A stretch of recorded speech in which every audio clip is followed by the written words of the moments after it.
ಇಳಿಸಲಿಕ್ಕೆ ಅಧಿಕಾರಿಗಳಿಗೆ ಸೂಚನೆ ಕೊಟ್ಟವ್ರು ಯಾರು? ಯಾತಿಗೆ ಮಧ್ಯರಾತ್ರಿ 3 ಗಂಟೆಲಿ ಹೋದರು? ಯಾರು ಚಿತಾವಣೆ ಮೇಲೆ ಹೋದರು? ನನಗೆ ಅಲ್ಲಿರ್ತಕ್ಕಂಥ ಮಾಹಿತಿ, ಆ ಒಂದು ಧ್ವಜಸ್ತಂಭದ ಉದ್ಘಾಟನೆಗೆ ಅಲ್ಲಿಯ ಸ್ಥಳೀಯ ಶಾಸಕರನ್ನ ಕರೀಲಿಲ್ಲ ಅನ್ನೋ ಒಂದೇ ಕಾರಣಕ್ಕೋಸ್ಕರವಾಗಿ ಸರ್ಕಾರದ ಒಂದು ದುರುಪಯೋಗ ಪಡಿಸ್ಕೊಂಡು ಶಾಸಕರು ಆ ಧ್ವಜಸ್ತಂಭಕ್ಕೆ ಕಟ್ಟಿರ್ತಕ್ಕಂಥ ಹನುಮಾನ್ ಧ್ವಜವನ್ನು ಇಳಿಸಿ ಅಂತಕ್ಕಂಥ ಒಂದು ಡೈರೆಕ್ಷನ್ ಅವರೇನು ಕೊಟ್ಕೊಂಡ್ರು ಮೌಖಿಕವಾಗಿ, ಅಲ್ಲಿ ಪ್ರಾರಂಭ ಆದಂಥದ್ದು ಇದು. ಅದು ಲಾಠಿ ಚಾರ್ಜ್ ಮಾಡ್ಕೊಂಡು ಹೋಗುತ್ತೆ, ಮಹಿಳೆಯರನ್ನೆಲ್ಲ ಮಾಡ್ತಾರೆ. ಅದು ಯಾವಾಗ ಅದು ಪ್ರಾರಂಭ ಆಯಿತು, ಆಗ ಕೆಲವರು ಹನುಮಾನ್ ಭಕ್ತರು, ನಾನು BJPಯವರು ಅಂತಲೂ ಹೇಳಲ್ಲ, ಈಗ ಒಂದು ಧಾರ್ಮಿಕ ಕಾರ್ಯಕ್ರಮ ಅಂದ ತಕ್ಷಣ ಪಕ್ಷಭೇದ ಮರೆತು ಕೇಸರಿ ಬಟ್ಟೆ ಹಾಕ್ತಕ್ಕಂಥದ್ದು ಈಗಾಗಲೇ ಪ್ರಾರಂಭ ಆಗೋಗ್ಬಿಟ್ಟಿದೆ. ನಮ್ಮ ಕೆರಗೋಡಲ್ಲ, ಇಡೀ ದೇಶದಲ್ಲಿ ನಡೀತಿದೆ. ನೀವು ಕೇಸರಿ ಬಟ್ಟೆ ಹಾಕಿದ್ದು ಕೂಡ ಕಾಂಗ್ರೆಸ್ನ ಆಕ್ರೋಶ ಕಾರಣ ಆಗಿರೋದು. ನಾನು ಕೇಸರಿ ಬಟ್ಟೆನೂ ಹಾಕಿದ್ದೇನೆ. ಆ ಒಂದು ಟವಲ್ನ ಜೈ ಭೀಮ್ ಕಾರ್ಯಕ್ರಮಕ್ಕೆ ಹೋದಾಗ, ಅಂಬೇಡ್ಕರ್ ಅವರ ಸಂಘಟನೆಗಳ ಕಾರ್ಯಕ್ರಮಕ್ಕೆ, ಅಲ್ಲಿ ನೀಲಿ ಬಣ್ಣದ ಒಂದು ಸ್ಕಾರ್ಫ್ನು ಟವಲ್ನು ನಂಗೆ ಕೊಟ್ಟಿರ್ತಕ್ಕಂಥ ಸಂದರ್ಭದಲ್ಲಿ ಹಾಕಿದ್ದೇನೆ. ಆದರೆ ಅವತ್ತಿಂದ ಮಹತ್ವ ಬರಲಿಲ್ಲ ನೋಡಿ.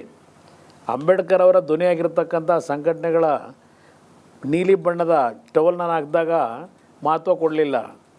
ಈಗ ಕೇಸರಿ ಬಟ್ಟೆ ಹಾಕಿದ್ದಕ್ಕೆ ದೊಡ್ಡ ಮಹತ್ವ ಇವ್ರು ಕೊಟ್ಕೊಂಡಿದ್ದಾರೆ. ಕೇಸರಿ ಶಾಲ್ ಅಂದರೆ ಯಾಕೆ ಸರ್ ಅವ್ರಿಗೆ ಅಷ್ಟೊಂದು ಕೋಪ?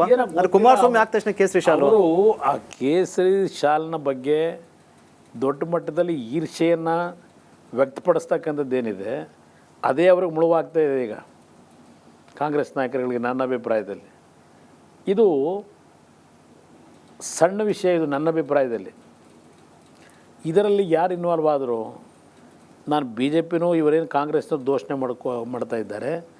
JDS ಪಕ್ಷದ ಯಾರೋ ಕೆಲವು ಕಾರ್ಯಕರ್ತರ ಕ್ರಿಮಿನಲ್ ಭಾವನೆಗಳಿಂದ ಇದೆಲ್ಲ ನಡೆದಿದೆ ಅಂತೇಳಿ ಆ ಕ್ರಿಮಿನಲ್ ಆ್ಯಕ್ಟಿವಿಟೀಸ್ ಮಾಡಿರೋರು ನೀವು ಕಾಂಗ್ರೆಸ್ ನಾಯಕರು, ನಿಮ್ಮ ಶಾಸಕರು, ನಿಮ್ಮ ಶಾಸಕರ ಬೆಂಬಲಿಗರು ಆ ಕ್ರಿಮಿನಲ್ ಆ್ಯಕ್ಟಿವಿಟೀಸ್ಗೆ ಚಿತಾವಣೆ ನಡೆಸಿರೋರು ನೀವುಗಳು. ಈ 2 ಪಕ್ಷಗಳ ಮೇಲೆ ಯಾಕೆ ನೀವು ದೂರ್ತೀರಿ? ನಾನೇನಲ್ಲಿ ಹೋದ್ನಾ? ನಾನು ಹೋಗಿದ್ದೆ, ಯಾವತ್ತು ಹೋದೆ? 2ನೇ ದಿನ ಹೋದೆ. ಯಾವ ಪಾದಯಾತ್ರೆ ಮಾಡಲಿಕ್ಕೆ ತೀರ್ಮಾನ ತೆಗೆದುಕೊಂಡು ಅವತ್ತು ಬರಬೇಕು. ನಾನು ಹೋಗಿದ್ದು ಬೆಂಕಿ ಹತ್ತಲಿಕ್ಕೆ ಹೋಗಲಿಲ್ಲ. ನಾನು ಹೋಗಿದ್ದು ಸರ್ಕಾರಕ್ಕೆ ಸಲಹೆ ಕೊಟ್ಟು ಅವರ ಉದ್ದಡತನದ ಒಂದು ತೀರ್ಮಾನಗಳು ಲಾಠಿ ಚಾರ್ಜ್ ಮಾಡಿದ್ದು ಎಲ್ಲ ಏನಿದೆಯಲ್ಲ ಅದಕ್ಕೆ ಎಚ್ಚರಿಕೆ ಕೊಡ್ಲಿಕ್ಕೆ ಹೋಗಿದ್ದೆ ಅಷ್ಟೇ. ಮಂಡ್ಯ ಜಿಲ್ಲೆಯನ್ನು ಹಾಳು ಮಾಡೋದಕ್ಕೆ, ಕುಮ್ಮಕ್ಕೆ ಕೊಡೋದಕ್ಕೆ ಕುಮಾರಸ್ವಾಮಿ ಅವರು ಅಲ್ಲಿ ಪ್ರತಿಭಟನೆ ಎಂಟ್ರಿ ಆದರು ಅನ್ನೋಂಥದ್ದು ಚಲುವರಾಯಸ್ವಾಮಿ ಆರೋಪ. ಅವ್ರ ಪಾಪ ನಮ್ಮ ಹಳೆ ಸ್ನೇಹಿತರು, ನನ್ನ ನಡವಳಿಕೆಗಳು ಅವ್ರಿಗೆ ಏರಿ ಎಲ್ಲರಿಗಿಂತಲೂ ಹೆಚ್ಚಿನ ರೀತಿಯಲ್ಲಿ ಗೊತ್ತಿದೆ ಅವರಿಗೆ. ಪಾಪ ಈಗೇನು ಅಪಾದನೆ ಮಾಡ್ತಾ ಇದ್ದಾರೆ ನನ್ನ ಮೇಲೆ, ಮಂಡ್ಯ ಜಿಲ್ಲೆ ಹಾಳು ಮಾಡೋಕ್ಕೆ ಬಂದಿದ್ದೀನಿ ಅಂತೇಳಿ.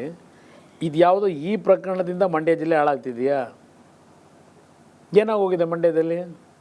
ಕೆರಗೋಡಿಂದ ಪ್ರಶ್ನೆ ಬಂದರು ಪಾದಯಾತ್ರೆ ಅಲ್ವೇ? ಆ ಪಾದಯಾತ್ರೆ ಬಂದಿದ್ದಕ್ಕೆ ಮಂಡ್ಯ ಜಿಲ್ಲೆ ಹಾಳಾಗೋಯ್ತಾ? ನಾನು ಅವನು ಕೇಳಲಿಕ್ಕೆ ಬಯಸ್ತೀನಿ. ಹಲವಾರು ಪ್ರತಿಭಟನೆಗಳು ಮಂಡ್ಯದಲ್ಲಿ ನಡೀತಾ ಇದೆ. ಇವ್ರಿಗೆ ಕೇಳಲಿಕ್ಕೆ ಬಯಸ್ತೀನಿ, ರೈತ ಸಂಘದವರು ಕಾವೇರಿ ನೀರಿನ ವಿಷಯದಲ್ಲಿ 120 ಜನ 130 ಜನ ಕೂತಿದ್ದಾರೆ ದಿನ. ಈಗ ಮೊನ್ನೆ ಆಗಿರ್ತಕ್ಕಂಥ ಕಾವೇರಿ ವಾಟರ್ ಮ್ಯಾನೇಜ್ಮೆಂಟ್ ಬೋರ್ಡ್ನ ಆದೇಶದ ಮೇರೆಗೆ ನೀವು ಹಾಳು ಮಾಡ್ತಾ ಇದ್ದೀರಿ. ಆ ಜನಗಳ ಬದುಕನ್ನು ಸರಿಪಡಿಸಿದೆ ಸರ್ಕಾರ. ನಿಮ್ಮ ಕೈಲಿ ಕೊಟ್ಟಿರೋದು ಜನಗಳ ಬದುಕು ಕಟ್ಟಪ್ಪ ಅಂತ ಹೇಳಿ. ಇಲ್ಲೆಲ್ಲ ಬಾವುಟ ಇರ್ಸೋಕ್ಕೆ ನಿಮ್ಮನ್ನು ಅಧಿಕಾರ ಕೊಟ್ಟವ್ರ? ಜನಗಳ ಕಷ್ಟ ಸುಖ ನೋಡಬೇಕಾದ್ರೆ ನೀವು ಕುಮಾರಸ್ವಾಮಿ ಕೊಡುಗೆ ಏನು ಅಂತಾರೆ ಪಾಪ. ಕೊಡುಗೆ ನಾನು ಇವ್ರದ್ದು ಸರ್ಟಿಫಿಕೇಟ್ ತಗೋಬೇಕಾ? ನಾನು ಏನು ಕೊಟ್ಟಿದ್ದೀನಿ ಮಂಡ್ಯ ಜಿಲ್ಲೆಗೆ? ಇವ್ರಿನ ಸರ್ಟಿಫಿಕೇಟ್ ತಗೋಬೇಕಾ? ನಾನು ಇವ್ರನ್ನ ತಗೊಳಕ್ಕಾಗುತ್ತಾ? ನಾನು ಅದರಿಂದ ಇದಕ್ಕೆಲ್ಲ ಅವರ ಹೇಳಿಕೆಗಳಿಗೆ ಉತ್ತರ ಕೊಡೋದು ಅನವಶ್ಯಕ ನನ್ನ ಅಭಿಪ್ರಾಯದಲ್ಲಿ. ನೀವು ಜವಾಬ್ದಾರಿ ಸ್ಥಾನದಲ್ಲಿ ಇದ್ಕೊಂಡು, ಅಂದರೆ ಪ್ರತಿಪಕ್ಷ ಸ್ಥಾನದಲ್ಲಿ ಇದ್ಕೊಂಡು DC-ಗೆ, ಮಂಡ್ಯ ಜಿಲ್ಲಾಧಿಕಾರಿಗೆ 5 ಬಾರಿ ಫೋನ್ ಮಾಡ್ತೀರಾ, ಕೆರೆಗೋಡು ಪ್ರಕರಣ ಸಂಬಂಧಪಟ್ಟಂತೆ ಒಂದಷ್ಟು ಸಲಹೆ ಕೊಡ್ತೀರಾ, ಒಂದಷ್ಟು ಮಾಹಿತಿ ತೆಗೆದುಕೊಳ್ತೀರಾ, ಸಲಹೆ ಕೊಡ್ತೀರಾ. ಆದರೆ ಈ ಪ್ರತಿಪಕ್ಷ ನಾಯಕರು, ಅಂದರೆ ಕುಮಾರಸ್ವಾಮಿ ಅವರು ಕಾಲ್ ಮಾಡಿ ವಿಚಾರ ಪ್ರಕರಣ ತಗೊಂಡು ಮಾಹಿತಿ ತೆಗೆದುಕೊಳ್ತಾ ಇದ್ದಾರೆ. ಅದೇ DC-ಗೆ ಮುಖ್ಯಮಂತ್ರಿ ಸಿದ್ದರಾಮಯ್ಯ ಗೊತ್ತಿರುತ್ತಲ್ವ, ಅವರು ಕೂಡ ಕಾಲ್ ಮಾಡಿದ್ದಾರೆ, ಕೇಳಿದ್ರೆ. ಇಲ್ಲಿರ್ತಕ್ಕಂಥದ್ದು ನೀವೇನು ಪ್ರಶ್ನೆ ಮಾಡ್ತಾ ಇದ್ದೀರಿ, ಇದು ಅತ್ಯಂತ ಮಹತ್ವವಾಗಿರ್ತಕ್ಕಂಥದ್ದು. ಗೃಹ ಸಚಿವರಿದ್ದಾರೆ, ಜಿಲ್ಲಾ ಉಸ್ತುವಾರಿ ಸಚಿವರಿದ್ದಾರೆ, ಮುಖ್ಯಮಂತ್ರಿಗಳಿದ್ದಾರೆ. ಇವರು 3 ಜನಕ್ಕೂ ನಾನು ಕೇಳ್ತೇನೆ, ಆ ಒಂದು ಪ್ರಕರಣ ಪ್ರಾರಂಭ ಆಯ್ತಲ್ಲ, ಪ್ರಾರಂಭಿಕ ಹಂತದಲ್ಲಿ ಧ್ವಜ ಇಳಿಸ್ತಕ್ಕಂಥದ್ದು 3 ಗಂಟೆ ರಾತ್ರಿಗೆ ಹೋದ್ರೋ 2 ಗಂಟೆಗೆ ಹೋದ್ರೋ ಅವೆಲ್ಲ ಒಂದು ಭಾಗ. ಮಧ್ಯಾಹ್ನ 3 ಗಂಟೆಗೆ ಧ್ವಜ ಹಾರಿಸ್ಲಿಕ್ಕೆ ಯಾರು ಡೈರೆಕ್ಷನ್ ಕೊಟ್ಟಾರೆ ಇವರಿಗೆ, ಅಧಿಕಾರಿಗಳಿಗೆ? ಇವ್ರು ಯಾರೂ ಆ ಘಟನೆ ಪ್ರಾರಂಭ ಆದಾಗ ತಕ್ಷಣ ಜಿಲ್ಲಾ ಉಸ್ತುವಾರಿ ಸಚಿವನೇ ಯಾರು ಹೋಗಿದ್ರೆ ಕೆರಗೋಡಿಗೆ ಹೋಗಿ ಕೂತ್ಕೊಂಡು ಶಾಂತಿ ಸಭೆ ಮಾಡಿ ಯಾರು ಏನೇನು ಭಿನ್ನಾಭಿಪ್ರಾಯಗಳಿತ್ತು ಸರಿಪಡಿಸ್ಬೋದಾಗಿತ್ತಲ್ವ. ಪೊಲೀಸ್ನ ಹೆಚ್ಚುವರಿ ಪೊಲೀಸ್ನ ಮೈಸೂರಿಂದೆಲ್ಲ ಕರೆಸಿ ಆ ಸ್ಥಳಕ್ಕೆ ಆ ಭಾಗದ DIG ಬೇರೆ ಬರ್ತಾರೆ, SP DIG ಮೇಲಿನ ಅಧಿಕಾರಿಗಳನ್ನೆಲ್ಲ ಡೆಪ್ಯೂಟ್ ಮಾಡಿ ಹೆಚ್ಚಿನ ಸಿಬ್ಬಂದಿ ತಗೊಂಡೋಗಿ ಆ ಅಮಾಯಕರ ಮೇಲೆ ಲಾಠಿ ಚಾರ್ಜ್ ಮಾಡಿಸ್ತಕ್ಕಂಥ ಅವಶ್ಯಕತೆ ಇತ್ತಾ?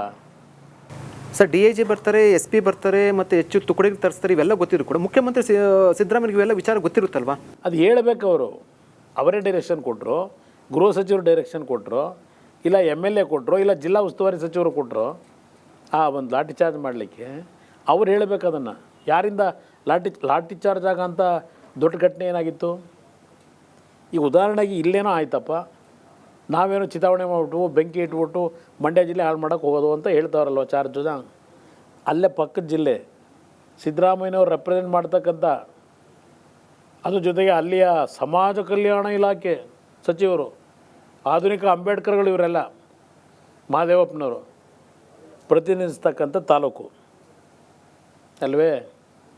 ಅಲ್ಲಿ 3 ದಿವಸಗಳ ಹಿಂದೆ SC ST ಸಮಾಜಕ್ಕೆ ಏನೊಂದು ಭಿನ್ನಾಭಿಪ್ರಾಯಗಳಾಗಿತ್ತು ಸರ್ಕಾರಕ್ಕೆ ಗೊತ್ತು. ಗೃಹ ಸಚಿವರು ದಲಿತ ಸಮಾಜದವರೇ, ಅಲ್ಲಿ ಯಾವ ಮೇಲ್ವರ್ಗದವರು ಅಲ್ಲಿ ಸಂಘರ್ಷಕ್ಕೆ ಹೋಗಿಲ್ಲ, ಇಲ್ಲ ರಾಜಕೀಯ ಪಕ್ಷಗಳು ಹೋಗಿಲ್ಲ, BJP ಹೋಗಿಲ್ಲ, JDS ಹೋಗಿಲ್ಲ. ಅಲ್ಲಿ ಘರ್ಷಣೆ ಆಯ್ತಲ್ಲ 3 ದಿವಸ ಆದಮೇಲೆ ತಲೆ ಓಡಿಸ್ಕೊಂಡು ಆಸ್ಪತ್ರೆ ಸೇರಿದಾರಲ್ಲ ಆಂಬುಲೆನ್ಸ್ಗಳಿಗೆ ಹೋಗಿ ಆ ಮಾಯಕರು ದಲಿತ ಸಮಾಜಗಳು. ಅಲ್ಲಿ ಯಾಕಪ್ಪ ಈ ಗಲಾಟೆ ಆಯಿತು? ನಾವು ಮಾಡೋಕ್ಕೆ ಹೋಗಿದ್ವಾ? ಇಲ್ಲ ಕೇಸರಿ ಬಟ್ಟೆ ಹಾಕೊಂಡು ಅಲ್ಲಿ ಗಲಾಟೆ ಮಾಡೋಕ್ಕೆ ಹೋಗಿದ್ರಾ? ಅಲ್ಲೇನು ಕ್ರಮ ತಗೊಂಡಿದ್ದೀರಿ? ಅಲ್ಲೇನು ಲಾಠಿ ಚಾರ್ಜ್ ಮಾಡಿದ್ರಾ? ಮೊದಲೇ 3 ದಿವಸದಿಂದನೇ ಗೊತ್ತು ಸರ್ಕಾರಕ್ಕೆ ಅಲ್ಲಿ ಘರ್ಷಣೆ ಆಗ್ತಾಯಿದೆ ಅಂತೇಳಿ. ಅದು ಯಾವ ವಿಷಯಕ್ಕೆ? ಯಾವ ಸಿದ್ದರಾಮಯ್ಯನವರು ಮೊನ್ನೆ ನಡೆಸಿದಾರಲ್ಲ ಶೋಷಿತ ವರ್ಗದ ರಕ್ಷಕ ಅಂತ ಹೇಳಿ ಏನೋ ಒಂದು ಸಮಾವೇಶ ಚಿತ್ರದುರ್ಗದಲ್ಲಿ, ಯಾವೊಂದು ವಿಷಯಕ್ಕೆ ಗಲಾಟೆ? ಅಂಬೇಡ್ಕರ್ ಅವರ ಒಂದು ನೇಮ್ ಬೋರ್ಡ್ ಆಗ್ತಕ್ಕಂಥದ್ದು ಗಲಾಟೆ. ಏನಪ್ಪ ಶೋಷಿತ ವರ್ಗಕ್ಕೆ ನಿನ್ನ ರಕ್ಷಣೆ? ನಿನ್ನ ಸರ್ಕಾರದಲ್ಲಿ ಇದಾ ನಿಮ್ಮ ರಕ್ಷಣೆ ಶೋಷಿತ ವರ್ಗಕ್ಕೆ? ಇದಾ ನಿಮ್ಮ ಸರ್ಕಾರದ ನಡವಳಿ? ಕೆರಗೋಡಲ್ಲಿ ನಾವೇನೋ ಬೆಂಕಿ ಹಚ್ಚಕ್ಕೆ ಹೋಗ್ಬಿಟ್ಟು ಮಂಡ್ಯ ಜಿಲ್ಲೆಯಲ್ಲಿ ಅಲ್ಲಾಯ್ತಲ್ಲ, ಅಲ್ಲಿ ಯಾರು ಬೆಂಕಿ ಹಚ್ಚಿರೋರು? ಮಹದೇವಪ್ಪನವ್ರು ಹಚ್ಚಿದ್ರು, ಇಲ್ಲ ಅಲ್ಲೆಲ್ಲ ಪಕ್ಕದಲ್ಲಿ ಶಾಸಕರವರಲ್ಲ, ಈಗ ಹೊಸದ ಹುಡುಗ ಯುವಕ ಗೆದ್ದವನೇ ನಮ್ಮ ಇವ್ರ ಮಗ ಧ್ರುವನಾರಾಯಣ ಮಗ, ಇಲ್ಲ ಅವ್ರು ಹಚ್ಚಿದ್ರು, ಇಲ್ಲ ಶ್ರೀನಿವಾಸ ಪ್ರಸಾದ್ ಹಚ್ಚಿದ್ರು. ಅಲ್ಲಿ ST SC ಜನಾಂಗದ ನಡುವೆ ನಡೀತಲ್ಲ, ರಕ್ಷಣೆ ಕೊಟ್ಟರೆ ಅಲ್ಲಿ ಅಮಾಯಕರು ತಲೆ ಬಿಡ ಓಡಿಸೋದಾರಲ್ಲ, ಅಲ್ಲಿ ನಾವು ಹೋಗಿದ್ವು ಕಲ್ಲೊಡೆಯೋಕ್ಕೆ.